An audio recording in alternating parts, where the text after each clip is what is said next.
The council chamber floated in the darkness of space, a massive structure of metal and glass that orbited the neutral world below. Inside, representatives from hundreds of alien species gathered around the circular floor. Their voices echoed through the vast room as they argued about matters of trade, territory, and power.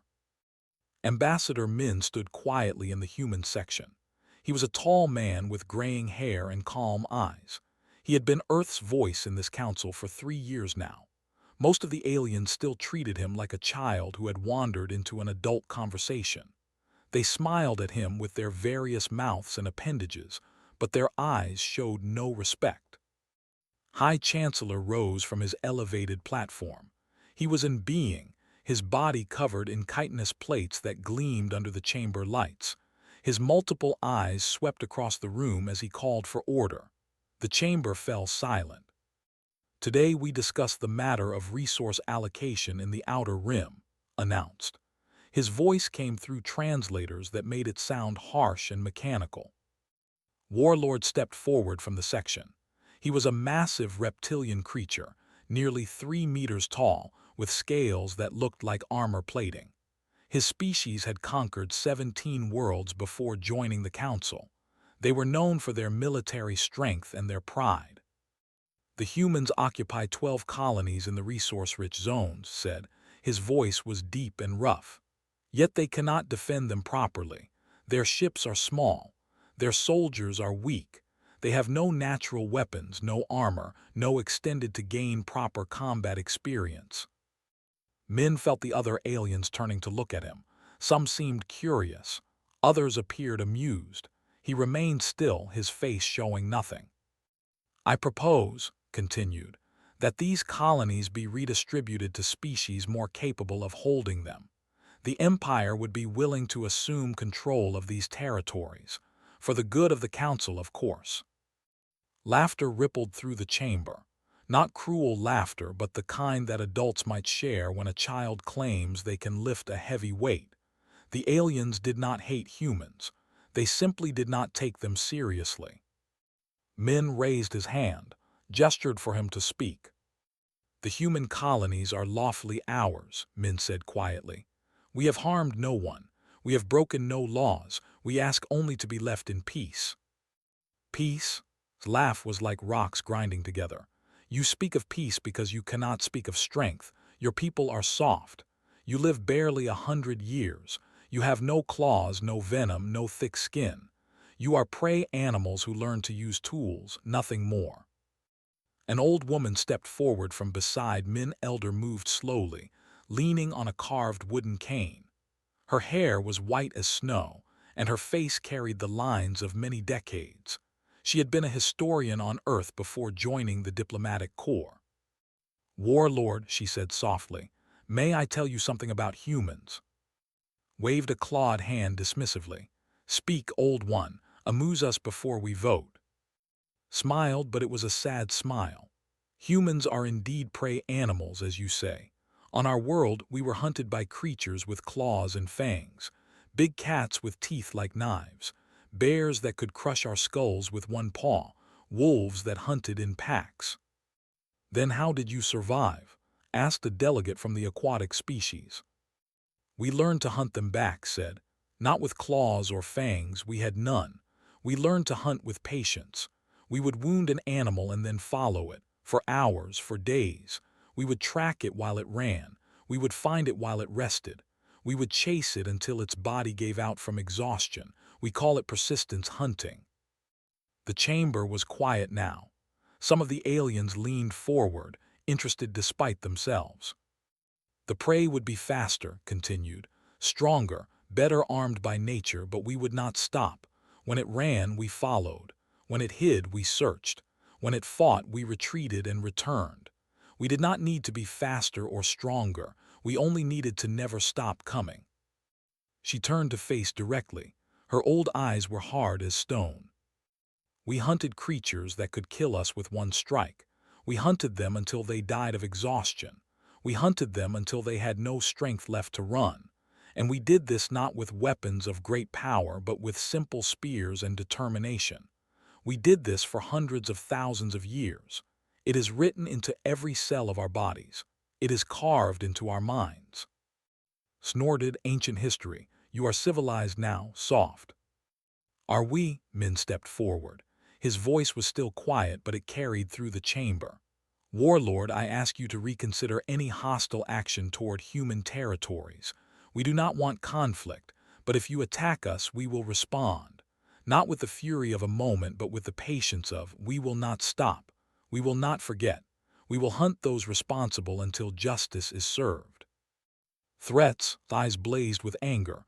You dare threaten the Empire. Not a threat, Min said. A warning, there is a difference. His mandibles clicked nervously. Perhaps we should table this discussion, allow time for cooler thoughts to prevail.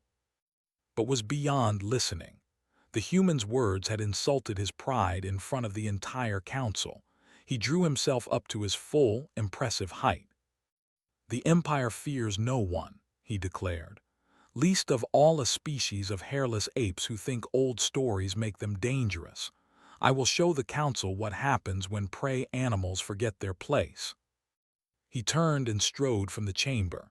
His officers followed behind him, their armor clanking against the floor. Min watched them go. His face was still calm, but his hands were clenched at his sides, placed a gentle hand on his arm. You did what you could, she said quietly. It was not enough, Min replied. The vote was called.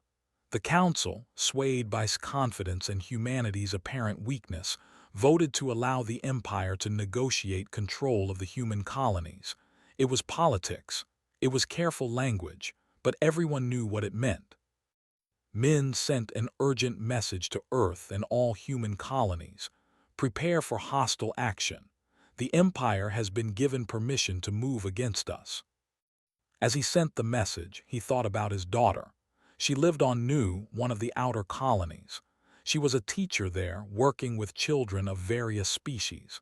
She believed in peace and cooperation. He prayed she would be safe, but in his heart he knew what was coming. They did not negotiate, they conquered. 3 days later, Min received the first reports. A fleet had entered the new system. They were not sending diplomatic messages. They were powering weapons. The ambassador stood alone in his quarters aboard the council station. He looked out at the stars and felt something ancient stirring in his chest, something that had slept for generations while humanity pretended to be civilized. His people had been hunters once. They had tracked prey across continents. They had outlasted predators that should have killed them. They had survived ice ages and droughts and plagues. They had endured. They were about to learn what that meant. Min returned to the council chamber the next morning. News of the attack was spreading. Some species expressed concern. Others remained silent, stood in his section, proud and victorious. The human colony of Nu has surrendered, announced. The transition of power was regrettably violent but necessary. Min looked at him across the chamber floor. When he spoke, his voice was soft, but every being present heard it clearly. We are coming. 3 words, that was all, but something in the way he said them made even pause. Just for a moment, the warlord felt something he had not felt in decades. It felt almost like fear. The alarm started screaming at dawn. Commander was drinking his morning coffee when the first warning flashed across his screen. 12 warships dropping out of hyperspace at the edge of the new system. His coffee cup hit the floor and shattered. All ships battle stations, he barked into his communicator. This is not a drill. Nu was a mining colony built on a planet rich in rare minerals. 40,000 people called it home. Humans mostly, but also families from other species who had come seeking work and peace. The colony had parks and schools and markets. Children played in the streets while their parents worked the mines or tended the farms in the biodomes. Commander commanded the Orbital Defense Force. 12 ships, small, fast vessels meant for patrol duty and deterring pirates. They were never meant to face a battle fleet. He ran to the command center. His officers were already at their stations. their faces pale as they watched the incoming ships on the scanners. "Size of the fleet," demanded. 12 capital ships, sir, plus support craft. We're counting at least 40 vessels total." Lieutenant Sung-mi's voice was steady, but her hands shook on the controls. "Get me a line to their flagship, now." The communication officer worked frantically. After a moment, the flickered to life. Captain Wu of the fleet stared at them. He was a veteran with cybernetic implants covering half his face. "Human commander," Wu said without emotion. "Your colony is now under authority. Surrender your ships and cease all resistance. You have 10 minutes to comply." "This is a civilian colony," said, keeping his voice level. "Most of our people are not military. They are miners, farmers, families. Whatever dispute exists between our governments, they are not part of it." 10 minutes, Wu repeated. "After that, we will consider any human vessel an enemy combatant." The screen went dark. Turned to his crew. They looked at him with trust and fear. Most were young. Most had never seen real combat. "Get me a line to the colony administrator," he said quietly. "Then prepare to engage the enemy." Down on the planet's surface, Jin was trying to organize an evacuation. She was the colony administrator, responsible for 40,000 lives. Her office was chaos. Parents demanding to know if their children's schools were safe. Mine supervisors asking if they should send workers home. Shop owners wondering if they should close. "Everyone remain calm," she said over the colony-wide communication system. Her voice was steady even though her heart was racing. "We are in contact with Commander. Please proceed to your designated shelter areas. Take only essential items. This is a precautionary measure." Her assistant burst into her office. "Administrator, we have a civilian transport in orbit, the Morning Star. She can carry maybe 3,000 people if we pack them tight." 3,000 out of 40,000. Jin closed her eyes for a moment. "Start with the children," she said. "Schools first, then elderly and sick. Move fast." In orbit, Commander watched the fleet advance. His 12 ships formed a defensive line between the enemy and the planet. It was like trying to stop a tidal wave with a paper wall. "All ships engage at will," he ordered. "Make them pay for every meter." The human ships darted forward. They were faster than the vessels, more maneuverable. They fired missiles and energy weapons, striking at the larger ships' weak points. For a few minutes, allowed himself to hope. Then the returned fire. Their weapons were massive, designed to crack open planets. The first human ship exploded in a ball of white fire. Then another. Then 3 more in quick succession. "Fall back," shouted. "New formation Alpha 7. But there was nowhere to fall back to. The ships spread out, surrounding the remaining human vessels. It was not a battle, it was an execution. Commander's ship was hit. The deck exploded beneath his feet. Fire roared through the command center. He felt himself thrown against a wall. Through the smoke and flames, he could see Lieutenant Sung-mi still at her station, trying to send a final message to the planet below. The ship broke apart. The last thing saw was the planet new, green and beautiful, before the cold of space took him. On the surface, Dr. Sung-ho watched the battle through a telescope from the research station on the northern continent. He was studying the planet's native life forms. He had come to Nu to escape war and politics. Now war had found him anyway. He watched the human ships die one by one. 12 lights extinguished in the darkness of space. Then the fleet moved into bombardment position over the colony's main settlements. The first orbital strike hit the central plaza. Dr. Sung-ho felt the ground shake even though he was 50 kilometers away. A pillar of fire rose into the sky where thousands of people had been minutes before. More strikes followed. The spaceport, the main residential area, the power generation facility. They were not trying to capture the colony. They were destroying it. Dr. Sung-ho ran to his communication equipment. His hands trembled as he activated the emergency long-range transmitter. He set it to broadcast on all human frequencies. "This is Dr. Sung-ho, New Research Station 7. The colony is under attack. The fleet is conducting orbital bombardment of civilian areas. Commander's fleet has been destroyed. Thousands are dead. Thousands more are dying. Someone please help us. Please." The building shook. The roof collapsed. Dr. Sung-ho threw himself under a table as debris rained down around him. The bombardment lasted 6 hours. When it finally stopped, the main colony was ruins. Buildings that had stood for 20 years were now rubble and ash. The parks where children played were craters. The markets were burning debris. Soldiers landed in drop ships. They secured the mining facilities first. Those were valuable. The people were not. Some colonists tried to fight back. Miners used their drilling equipment as weapons. Maintenance workers threw homemade explosives. Teachers and doctors stood in front of their students and patients, trying to shield them with their own bodies. It did not matter.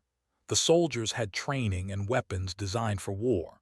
They moved through the ruins efficiently, rounding up survivors and eliminating anyone who showed resistance. In a basement shelter beneath what used to be a school, Jin huddled with 17 children. She could hear the soldiers stomping through the building above. The children were crying softly. She held them close and whispered that everything would be all right. She was lying, she knew she was lying, but what else could she say? The shelter door exploded inward. Soldiers poured in, their weapons raised. Jin stood up, placing herself between the soldiers and the children.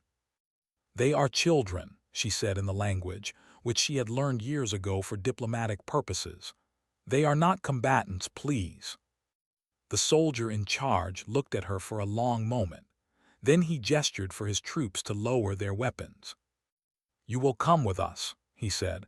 "Any resistance will result in immediate execution." Jin and the children were herded onto a transport with hundreds of other survivors. They were taken to a makeshift prison camp near the destroyed spaceport. 3,000 survivors. That was all that remained of 40,000 people. The rest were dead, buried under rubble or burned in the bombardment. In orbit, the civilian transport Morning Star had managed to escape during the confusion of the battle. She carried 2,800 people, mostly children. Captain, who normally hauled cargo, found himself responsible for these precious lives. Dr. Sung-ho had also survived. His research station had been hit, but he managed to escape into the wilderness. For 3 days he hid in caves and forests, transmitting everything he had witnessed. He sent images of the destruction. He sent names of the dead. He sent testimony from the few survivors he found. His transmissions reached Earth. They reached every human colony. They reached the Galactic Council. The Council convened in emergency session. Warlord stood before them, triumphant. He displayed holographic images of the secured mining facilities. "The new incident has been resolved," he announced. "The colony resisted lawful authority. Regrettable force was necessary. The Empire now controls these valuable resources, as voted upon by this council." Ambassador Min sat in the human section. His face was gray. He had seen the images that Dr. Sung-ho sent. He had seen the children's bodies in the rubble. He had seen the burned hospitals and schools. His daughter's name was on the list of the dead. She had died in the first orbital strike, along with 30 students she had been trying to evacuate. High Chancellor spoke nervously. "Ambassador Min, does Earth wish to respond to these unfortunate events?"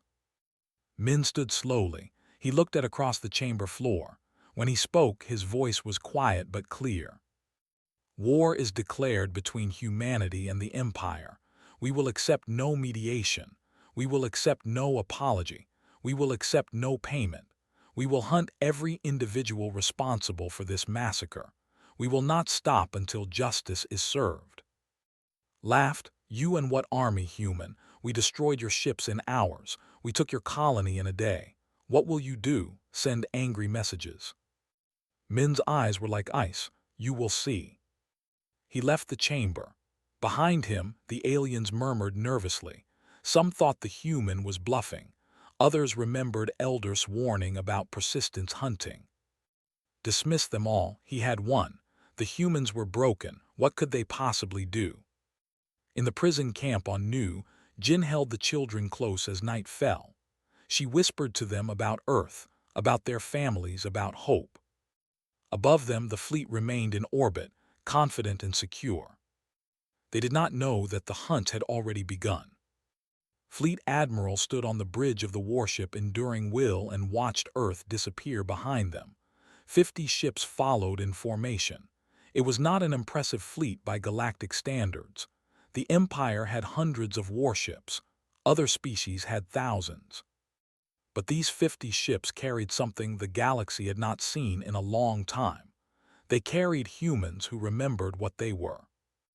All ships report ready, Admiral, said his second-in-command. Was an old man. He had served in Earth's Navy for 40 years, mostly escorting merchant vessels and handling pirates. He had never expected to lead humanity into a real war. But when the news came from Nu, when he saw the images of the dead children, something ancient woke up inside him. Set course for the supply lines in Sector 7, he ordered. We begin Operation Persistent Hunter. In a secure bunker deep beneath Earth's surface, intelligence officer Ha worked with her team. They had been gathering information on the Empire for 3 weeks, ever since the massacre. Ha was a small woman with sharp eyes. She had spent 10 years studying alien psychology and warfare tactics. They think in terms of honor and direct confrontation, she explained to her team. They will expect us to gather a fleet and attack their military strongholds. They will expect a fair fight. So we don't give them one, said her assistant. Exactly. Ha pulled up a star map showing territory. The Empire has 17 colony worlds. To supply them, they use these major shipping routes. 3 main supply hubs here, here, and here. Without supplies, their colonies cannot function. Without colonies producing resources, their military cannot sustain operations. We attack their supply lines. We do more than attack them. We haunt them. Ha's smile was cold. We make every supply ship wonder if today is the day they die. We make every convoy commander lose sleep. We make them spend more resources protecting their supplies than they can afford. The first strike came 3 days after Nu. A supply convoy carrying food and medical supplies to a frontier colony was ambushed by 3 human ships. The human vessels appeared from behind an asteroid field, fired missiles that crippled the convoy's engines, then vanished before the escorts could respond. No one was killed. The supplies drifted in space, useless. The second strike came 5 hours later in a completely different sector. 4 human ships attacked a communication relay station. They destroyed it in minutes and disappeared into a nebula. Then nothing for 2 days. The military waited, prepared for the next attack. It did not come. Then 3 attacks in 1 day. A fuel depot, a weapons storage facility, a military transport carrying replacement parts for warships. The pattern made no sense. The humans struck randomly without warning in places they had thought secure. They never stayed to fight. They hit fast and disappeared. Warlord summoned his officers. These cowards attack supply lines and run away. They refuse to face us in honorable combat. They are learning from their defeat at Nu, said one of his advisors. They know they cannot win a direct battle, so they try to annoy us with these pinpricks. Pinpricks slammed his fist on the table. They have disrupted supply to 4 colonies. Our people are running short on food and medicine because of these raids. We will increase escorts for all convoys, the advisor assured him. Station more ships at supply hubs. They will not be able to continue these attacks. But the attacks did continue. The humans seemed to know where every convoy was going, when every supply ship would arrive. Intelligence officer Ha had spent months before the war hacking communication networks. Now she fed information to human strike teams across the sector. Admiral coordinated the attacks from the enduring will. He never used the same tactic twice. Sometimes his ships attacked in groups. Sometimes a single vessel would strike. Sometimes they destroyed their targets. Sometimes they only damaged them enough to cause problems. The goal is not to win battles, he told his captains. The goal is to make them bleed, death by 1,000 cuts. The humans also began a psychological warfare campaign. Haas' team hacked into military networks. They broadcast on every frequency they used, but they did not send threats or demands. They sent names. The names of every person who died at Nu, 40,000 names. Farmers, teachers, children, miners, doctors, shopkeepers. The names scrolled across every military screen, accompanied by photographs. "We remember them," said the message. "Do you?" Young soldiers began having nightmares. They would see the faces of the dead children in their sleep. Some older soldiers, veterans who had fought in many wars, began to question what they were doing. Observer was a journalist from a neutral species. He was tall and thin with gray skin and large, curious eyes. His people valued knowledge and truth above all things. He had covered many wars in his long life, but this one was different. He followed the human fleet with permission from Admiral. He wanted to understand how these humans fought. "Why do you not gather your full military might and attack the?" he asked the Admiral one day. Looked at the star map showing their operations. Red marks indicated successful raids. There were dozens of them now, spreading across territory like a disease. "Because that is what they expect," the Admiral said. "They are bred for war. They are stronger than us in direct combat. Their ships have better armor, bigger guns. If we fight them the way they want to fight, we lose. So you avoid fighting."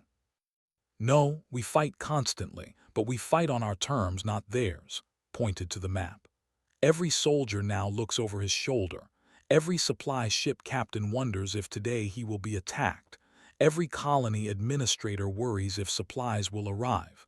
We are in their heads, observer. We are teaching them fear. Is this not dishonorable by their standards? We do not fight for honor. We fight for justice. For the 40,000 who died.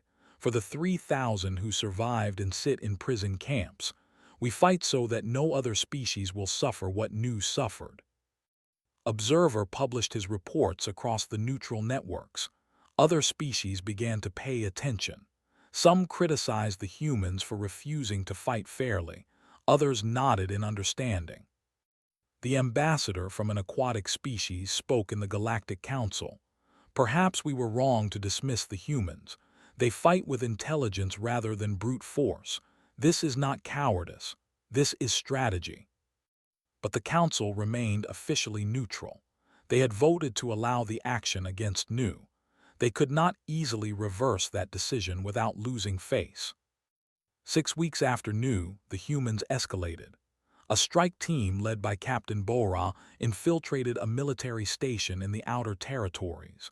Bora was a special forces officer, trained in stealth and infiltration. She and her team of 12 moved through the station like ghosts. They did not sabotage anything. They did not steal anything. They simply painted messages on the walls in the language. 3,000 still breathe. 37,000 await justice. We are coming for those responsible. Run, we will follow. The soldiers who found the messages panicked. How had humans infiltrated a secure military station? How many were still aboard? The base went into lockdown for 3 days while they searched for intruders. They found nothing. Captain Bora and her team had left hours before the messages were discovered. The psychological effect was devastating. Soldiers began seeing enemies in every shadow. Officers reported increasing incidents of paranoia and stress among their troops. Warlord grew more erratic.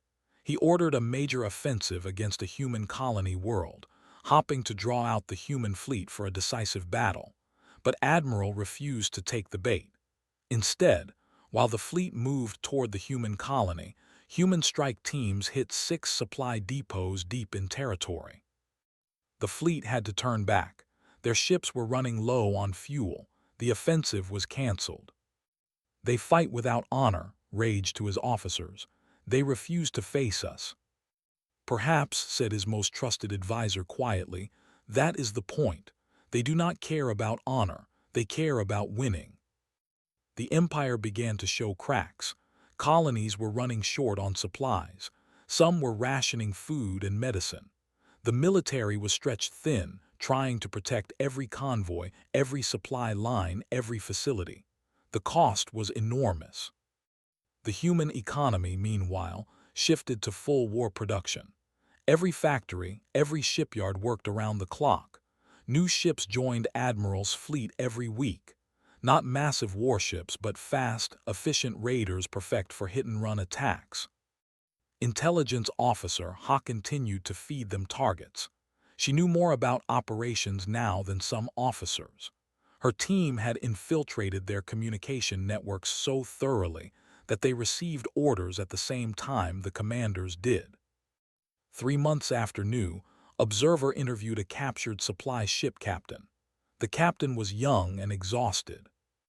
"How long can your people continue?" asked. "Continue what? Running, hiding, living in fear," the captain laughed bitterly. "I joined the military for glory, for honor. Now I spend every day wondering if today is the day a human ship appears out of nowhere and kills me. We cannot keep up this level of alert indefinitely. The humans can, they will, they never stop." "You fear them." "I fear their persistence. We win every direct battle, but we are losing the war. They are like water wearing away stone. Slow, patient, inevitable." Observer published this interview. It spread across the galaxy. Other species began to understand what was happening. The humans were not winning through superior firepower. They were winning through superior endurance. In the Galactic Council, Ambassador Min spoke for the first time since declaring war. His voice was calm and measured. "We have made our position clear. We will accept nothing less than the surrender of all individuals responsible for the new massacre. We will accept nothing less than freedom for the 3,000 survivors still held prisoner. We will accept nothing less than justice." "And if they refuse?" asked High Chancellor. "Then the hunt continues, for as long as necessary, years, decades, centuries if we must. We are patient, we do not forget, we do not forgive, we do not stop." The chamber fell silent. Some of the aliens finally understood what Elder had tried to tell them. Humans were persistence hunters. They had hunted prey across continents for hundreds of thousands of years. Now they hunted justice across the stars. And they would not stop until they caught it. 6 months had passed since New. The Empire was dying, cut by cut, raid by raid. What had seemed like a glorious victory now felt like a curse that would not end. Captain Bora studied the fortress world of Dahl through her ship's sensors. It was one of the oldest military installations, heavily defended with orbital weapons and shield generators. Thousands of soldiers lived there, but so did thousands of slaves from a dozen species, captured during the Empire's various conquests. "This is insane," said her second-in-command. "We are 12 people. That is an entire fortress planet." Bora smiled. She was a stocky woman with short black hair and scars on her hands from years of combat training. "We are not attacking the fortress. We are shopping." Her team had spent 2 weeks planning this raid. Intelligence officer Ha had discovered that the fortress used slave labor to maintain its infrastructure. Slaves worked in the deep maintenance tunnels, in the power generation facilities, in the waste processing systems. The guards barely watched them. After all, where could slaves go on a fortress world? Bora's team entered the planet's atmosphere in a stolen shuttle. They wore stolen uniforms. They had forged credentials that Haas people had created. They looked like a routine inspection team. The fortress guards waved them through without even checking their shuttle. They had grown complacent. 6 months of human raids had not touched their core military installations. They believed they were safe here. Bora and her team made their way to the slave quarters in the deep maintenance levels. They moved quickly and quietly. When they encountered guards, they used stunners rather than lethal weapons. No need to alert anyone yet. In the slave quarters, hundreds of beings from various species slept in cramped bunks. They looked exhausted and hopeless. Bora's heart ached for them. She found the slave leader, an elderly being from the species. His name was Mora. He had been a prisoner for 15 years. "We are humans," Bora said quietly in the trade language most species understood. "We are here to free you." Mora stared at her. "Humans, but you are at war with the— why would you risk coming here for us?" "Because it is the right thing to do," Bora said simply. "And because we want the galaxy to know what the Empire really is, not just conquerors, slavers." She explained the plan quickly. Her team had disabled the fortress's communication systems. They had smuggled in enough explosives to destroy the shield generators. When the shields fell, human ships waiting in the outer system would come in and evacuate everyone. "This will start a battle," Mora said. "Many of us may die." "Many of you will die if you stay," Bora replied. "At least this way you have a chance at freedom." Mora gathered the other slave leaders. They whispered urgently among themselves. Finally, they agreed. After years of suffering, they would risk everything for freedom. The plan went perfectly for exactly 12 minutes. Bora's team destroyed the shield generators. The human ships dropped out of hyperspace and began their descent. The freed slaves started moving toward the shuttle bays, following escape routes Bora's team had mapped out. Then the alarm started screaming. Soldiers poured into the maintenance levels. They had not expected a rescue attempt, but they responded with brutal efficiency. Gunfire echoed through the metal corridors. Bora and her team formed a rear guard, holding off the soldiers while the slaves fled toward the shuttle bays. She fired her weapon carefully, making every shot count. Beside her, her team members fought with desperate courage. "Captain, we need to go," shouted her communications officer. "The human ships are taking fire from the orbital platforms." "Not yet," Bora said. "Not until the last slave is aboard." She watched as elderly, injured, and frightened younglings from a dozen species ran past her toward safety. Some stopped to thank her. She pushed them forward. There was no time. A soldier appeared at the end of the corridor with a heavy weapon. Bora dove behind cover as energy blasts tore through the air. One of her team members, a young man named Jinho, stood to return fire. The blast hit him in the chest. He fell without a sound. Bora felt tears on her face, but she kept firing. Jinho's death would not be meaningless. These people would reach freedom. The last slave boarded the human ships. Bora and her surviving team members ran for their own shuttle. Behind them, the fortress was in chaos. Soldiers were everywhere, but they were confused and disorganized. No one had ever attacked Dahl like this before. The human ships broke orbit as fighters scrambled to pursue. But the human vessels were faster. They reached the jump point and vanished into hyperspace, taking 3,000 freed slaves with them. Captain Bora sat in her shuttle and wept for Jinho. He had been 24 years old. He had joined the military to see the stars. Now he would never go home. But 3,000 beings would. 3,000 slaves would tell the galaxy what the Empire had done to them, and they would tell how humans had risked everything to free them. The raid on Dahl changed everything. Observer broadcast interviews with the freed slaves. They spoke of years of abuse, of families torn apart, of lives destroyed. Some species who had been neutral now condemned them openly. Support for humanity grew. In the Galactic Council, even High Chancellor could no longer remain silent. "The Empire must answer for these crimes," he declared.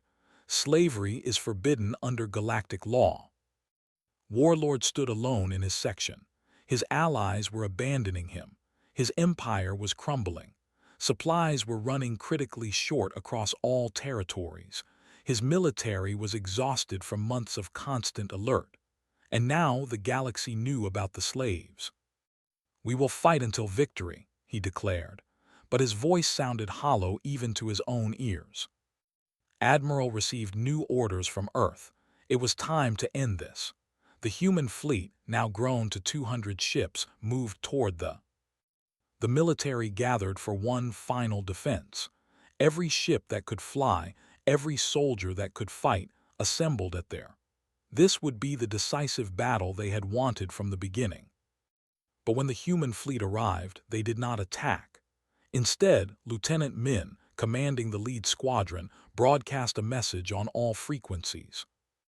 "People of the Empire," she said. Her voice was calm and clear. "We do not seek the destruction of your species or your world. We seek justice for Nu. Surrender Warlord and all officers responsible for the massacre. Surrender them for trial. Do this, and the war ends today. If you do not," she continued, "we will continue what we have been doing for 6 months. We will disrupt your supply lines. We will free your slaves. We will haunt every ship that leaves port. We will do this for years, for decades, for as long as necessary. We are humans. We are persistence hunters. We do not stop." The military command met in emergency session. They had studied human history during the long months of war. They had read about human conflicts that lasted years, decades, even a full century. The humans had fought each other with such determination. What would they do to an enemy who had massacred their children? An old general from a dozen wars spoke quietly. "We cannot win this, not because we lack strength or honor, but because we cannot outlast them. They are patient in ways we can never be." Warlord raged. "We are the Empire. We have conquered worlds. We will not surrender to these hairless apes." But his officers had already decided. That night, military police entered quarters. They arrested him and 37 other officers who had been directly involved in the new massacre. The next morning, the government broadcast their surrender. They would hand over the war criminals for trial. They would pay reparations to the new survivors. They would free all slaves and dismantle the system that had allowed slavery to exist. In the human fleet, Admiral received the message. He sat in his command chair and felt the weight of 6 months lift from his shoulders. They had done it, not through overwhelming force, but through patience and determination. Lieutenant Min approached him quietly. "Orders, sir." "Stand down from combat alert," said, "but remain ready. We trust, but we verify." The Galactic Council convened once more. Ambassador Min stood to speak. He looked older than he had 6 months ago. The war had aged him. "Humanity accepts the surrender," he said. "We will oversee the trial of those responsible for Nu. We will ensure the freed slaves are returned to there. We will help establish new laws to prevent such atrocities in the future." High Chancellor's mandibles clicked nervously. "The Council thanks you for your restraint, Ambassador. Many feared you would seek total destruction of the species." "We sought justice, not genocide," Min replied. "We got justice. The hunt is over." But his eyes said something else. They said that humanity would never forget. They said that any species who harmed innocents would face the same relentless pursuit. They said that humans were no longer the weak newcomers to the galactic community. They were the hunters, and the galaxy would remember. Warlord and his officers were transported to a neutral world for trial. Who had once stood so proud in the council chamber, now stood in chains. He looked at the human guards and felt something he had never felt before. "Regret. I did not know," he said quietly to one of the guards. "I did not know what you were." The guard, a young woman who had lost family at Nu, looked at him without sympathy. "You were warned." The trial would last months. Evidence would be presented. Witnesses would testify. Justice would be served slowly and carefully in the human way. And across the galaxy, every species learned a lesson that would not be forgotten. Do not attack the humans. Because if you do, they will hunt you. They will never stop. They will follow you to the ends of the galaxy and beyond. Not because they are cruel, but because they are persistent, and persistence, they had learned, was the most dangerous weapon of all. 1 year after the massacre at Nu, the Galactic Council gathered for a ceremony no one had expected to see. Representatives from 200 species filled the great chamber, but today was different from past gatherings. Today there was no laughter at human expense. Today there was only respect. Ambassador Min stood at the center of the chamber floor. Beside him stood Elder, leaning on her carved wooden cane. She had lived to see her warnings proven true, though she took no joy in it. High Chancellor spoke from his elevated platform. The Galactic Council recognizes the service humanity has performed, not just in seeking justice for Nu, but in revealing the darkness that existed within our own laws. The institution of slavery, long ignored, has been abolished. The laws protecting civilian populations, long neglected, have been strengthened. These changes exist because humanity demanded them. The chamber echoed with clicks, chirps, and sounds of approval from various species. The council had indeed changed. What humans called the human protocols were now mandatory study at every galactic military academy. Rules of engagement had been rewritten. Protections for civilians had been strengthened. But the real change was deeper. The galaxy had learned to fear human persistence, and that fear had made them better. In a courtroom on the neutral world of Arcturus Prime, the trial of Warlord and his officers reached its conclusion. The proceedings had been broadcast across the galaxy. Evidence had been presented methodically. Survivors had. Even some soldiers had come forward to speak against their former commanders. Jin, who had survived the massacre and the prison camp, stood to give her final testimony. She had lost weight and her hair had gone gray in places, but her voice was strong. "I watched children die," she said. "I held them as the bombs fell. I heard their last words. They asked for their parents. They asked why this was happening. They asked when help would come." She looked directly at. "I do not testify out of hatred. I testify so that the galaxy remembers, so that no other colony, human or alien, suffers what we suffered. I testify so that our dead are not forgotten." The judges, a panel of representatives from 5 neutral species, deliberated for 3 days. When they returned, their verdict was unanimous. Guilty on all charges: war crimes, crimes against civilian populations, violations of galactic law. Warlord was sentenced to life imprisonment. His officers received various sentences. Some would spend decades in prison. Others would serve shorter terms but would never hold military command again. Stood to hear his sentence without emotion. He had aged during the trial. His scales had dulled. His eyes no longer held their fierce pride. "Do you have anything to say?" asked the lead judge. Looked at the humans in the courtroom. "I was wrong. I thought you were prey. I did not understand what you were. I do not ask for mercy. I do not deserve it. I only ask that my people learn from my mistakes." Min watched from the gallery. He felt no satisfaction in its downfall, only sadness for all the death that could have been avoided.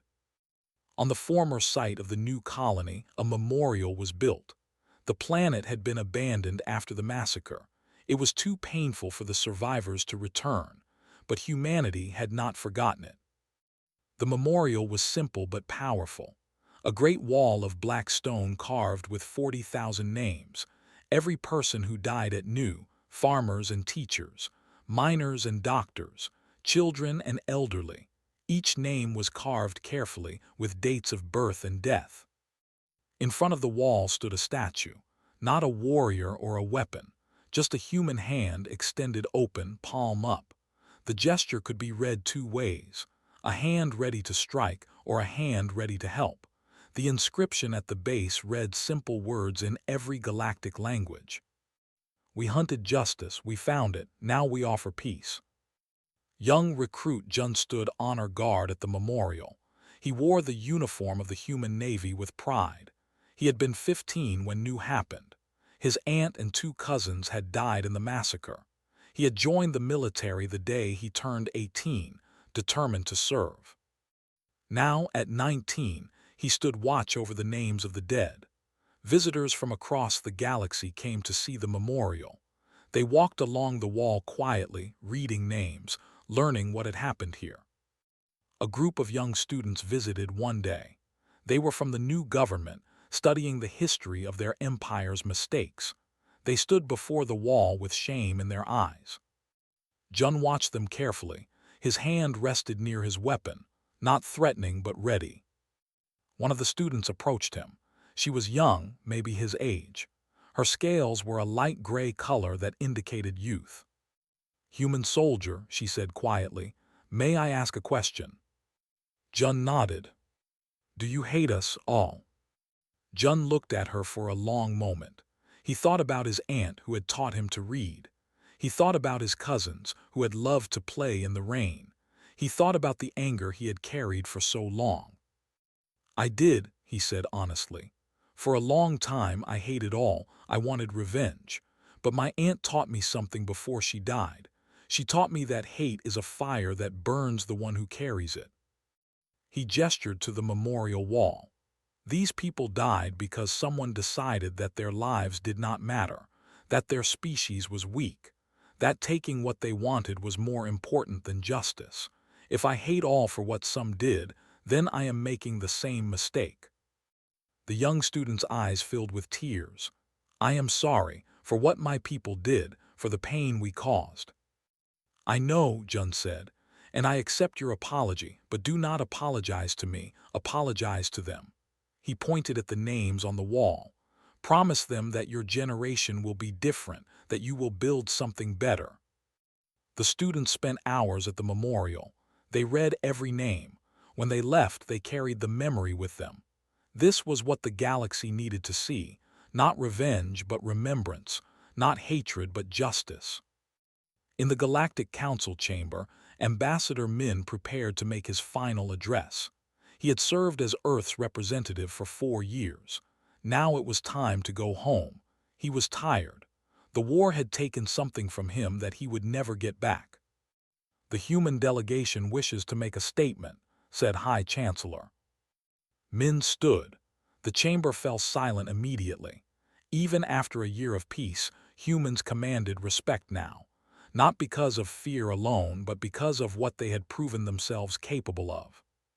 "1 year ago," Min began, "this council voted to allow the destruction of New. You did not know what you were unleashing. You thought humans were weak. You thought our warnings were empty words." He paused. Around the chamber, various species shifted uncomfortably. "You learned differently. You learned that humans do not forget. We do not forgive easily. When we are wronged, we pursue justice with every resource we possess. We are persistence hunters. It is written into our genetics, carved into our culture. We hunted predators that should have killed us. We survived ice ages that should have ended us. We endure." His voice grew softer. "But you also learned something else about humans. We know when to stop. We could have destroyed we had the capacity, and some would say the justification. But we did not seek genocide. We sought justice.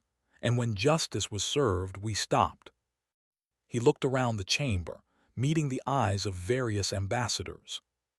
"This is the lesson the galaxy must learn. Humans are dangerous when provoked, but we are also fair.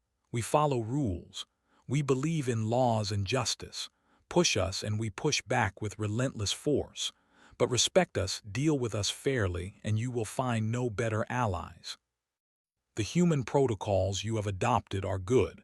They protect civilians. They prevent atrocities. But do not adopt them out of fear. Adopt them because they are right. Because every species deserves to live without fear of massacre." Min bowed slightly, a human gesture of respect. "I leave the council now. My replacement will continue Earth's work here. But I leave you with one final thought. We are all children of different worlds, but we share this galaxy. Let us make it a place worthy of all our children." The council erupted in sounds of approval. Even the representative, A new ambassador who had opposed the old military regime stood to honor the human. Min left the chamber for the last time. Elder walked beside him, slower now but still strong. "You did well," she said quietly. "I did what needed doing," Min replied. "Nothing more." That is what heroes always say. On Earth, the ships were returning home. Admiral's fleet came back to parades and celebrations, but the Admiral did not feel like celebrating. He had lost 300 crew members during the war, 300 humans who would never see home again. He visited the families of each one. He attended funerals. He looked into the eyes of parents and spouses and children and tried to explain why their loved ones had died. There was no good explanation. War was waste.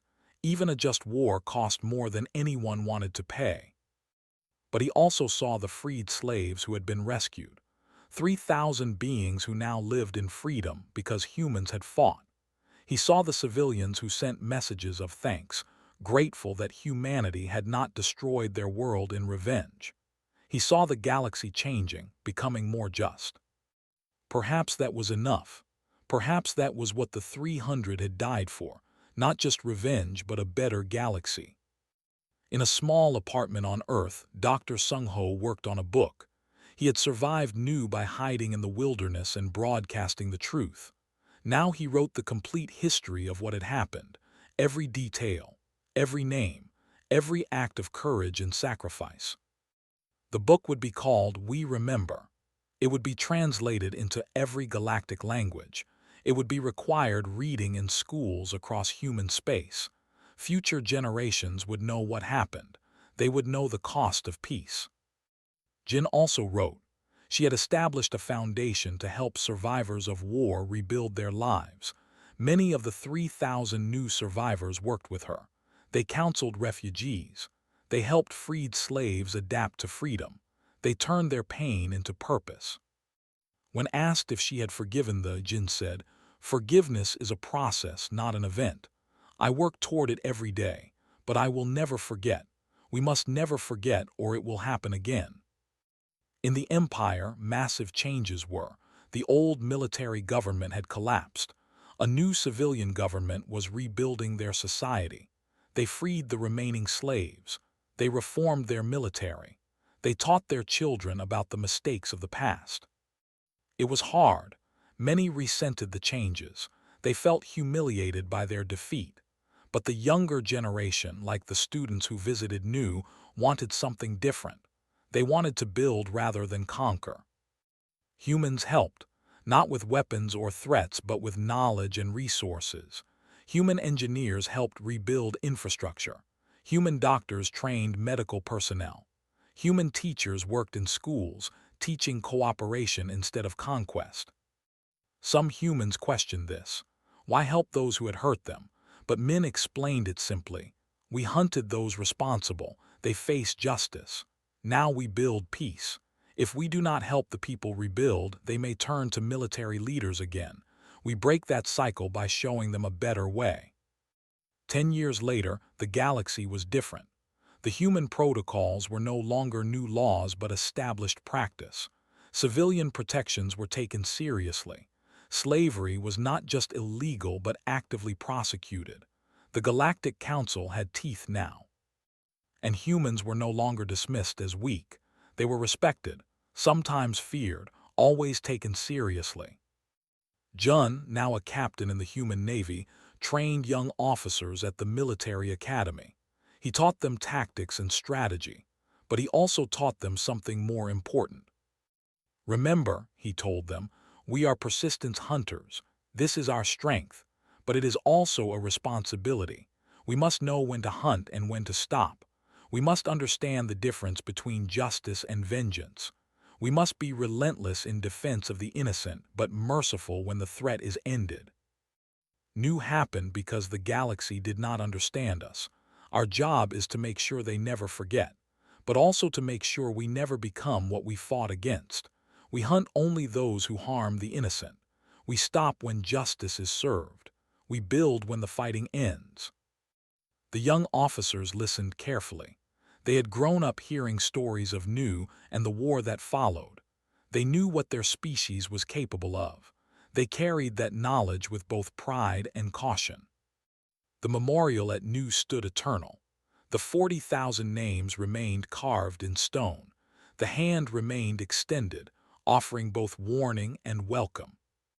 And across the galaxy, every species taught their children the lesson of New: do not attack the humans. They will hunt you, not with mindless rage but with patient determination. They will pursue justice to the ends of the galaxy and beyond. But also remember, if you treat them fairly, if you respect their laws and their people, they will stand beside you. They will help you. They will be the best allies you could hope for. Because humans are persistent hunters, and when they hunt, nothing stops them. But when the hunt is done, they build something better in its place. That was humanity's gift to the galaxy, and its warning: both would last forever.